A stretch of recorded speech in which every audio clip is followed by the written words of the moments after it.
it's recognizing that this is our nature. So it's my nature as much as it is anyone who's listening to this right now. And so it's not about, blame or condemning people for being lazy or, this kind of thing. It's more just recognizing that you do this, that you get in your own way, that you have these problems.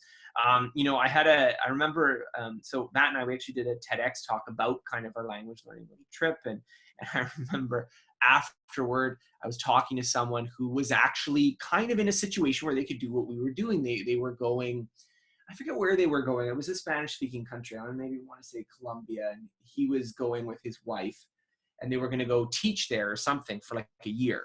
So this is like the ideal case of you're going to a place where, immersion would really help. And you're, this is probably the perfect possible scenario. I mean, I kind of sympathize with people like, well, I want to learn the language, but I can never travel there. Okay, well, now you're going to have to, you can still do what we're talking about, but you have to modify it. It's not quite as obvious. But this was a case where he, all right. And I was like, great. Well, you should do the no English rule. And I remember the kind of this response was sort of like, yeah, I don't think I'm going to do that kind of this way. And it's so funny because to me, the way I felt about that was just that, like, this is something that I know kind of in my bones that like, no, if you wanted to do it, this would be the way to do it. Yeah. And it's funny that it's so hard to kind of persuade people to do it, because I think there is this sort of emotional reaction of like, oh my God, that sounds way too intense. And I want to say, no, what's way too intense is trying to learn a language for like 6 years and failing, right? Yeah. What's intense is just sucking at this for so long because you just won't do the thing that actually you have to do, right? And I think this applies to a lot more than learning. I think I've seen this with people where they're trying to get in shape, but they're like doing an exercise or diet regimen, which is like obviously not enough to get them there. But it's like, I know this thing seems really hard. This would be the right thing to do. But once you actually do it, you often find that it's a lot easier than you thought. And so that's sort of the kind of hard way, is the easy way, that if you can kind of get over the barriers that you yourself throw up to even considering that, then you can often go a lot further than you think. And again, you can't travel to the country. Okay, well then how could I simulate immersion? Maybe I'll have tutoring online, or I'll go to some group. So it's not to say that you have to be in the perfect possible ideal scenario to do this, rather to realize that most of your objections to doing it are psychological, not actually to do with your life situation.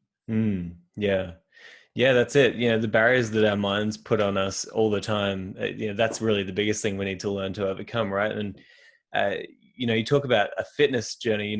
I come from the fitness industry as well. And so I've seen that people, it's kind of like a tipping point, you might say, where if they do put in the work, and if they get past those barriers in their mind, and they do the uncomfortable things, at least for a few weeks, it might be they wake up one morning and all of a sudden they feel that they're a little bit leaner, and they say, wow, okay, I've got some results now, like I'm excited, and they kind of catch what we would call the gym bug. And so all of a sudden they absolutely love the process. They dig into it more because they know they're getting those results. Whether it's with your language learning or anything else that you've learned, like, do you find that there's a tipping point where you go from being really uncomfortable to finally getting to that point where you're starting to see more and more connections, and you kind of like can accelerate your learning? So I think there's a lot of different ways that having exposure to these kinds of intense learning efforts can help you with further learning efforts. I think one of them is just coming up with kind of good methods for learning. And so this was a big part of the book, is trying to kind of outline what would be the basis of good methods for learning. So if you, for instance, used flashcard systems, which are one way that's pretty effective for memorizing a lot of information, if that's the kind of thing that you have to do, which in a language, for instance, if you've done that for learning a language, and then you have to learn something differently, let's say like law or medicine, which also has a lot of factual, you kind of already have some tools in place. You're like, okay, I would kind of do it this way. Similarly, you can see people who, if they kind of adopt certain psychological tools. So if you've used immersion successfully in the past to learn a language, again, you're going to go to some other field and be like, okay, this is sort of the way that I need to approach it. You're going to have those tools. So I think one of the advantages of taking on these kinds of projects is that you cultivate tools that you can use for things. And I think these tools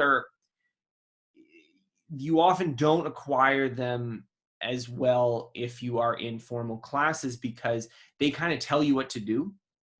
So you never really have to think sort of self-consciously about what's the right way to learn this, because someone's just telling you what to do. They're just saying, okay, read chapter 3 and then answer these questions. And then, and so students do get a little bit of exposure to, well, I have to study, so I have to organize some of my studying time. But that's a much, much smaller fraction compared to, oh, I have to also organize the curriculum and figure out whether I should be doing assignments or, those are the questions that most students never ask. And because they never have to ask them, they don't really have any experience with deciding what's the right way to learn something. And so I think this can often lead to a misleading appreciation of what's the best way to learn as well.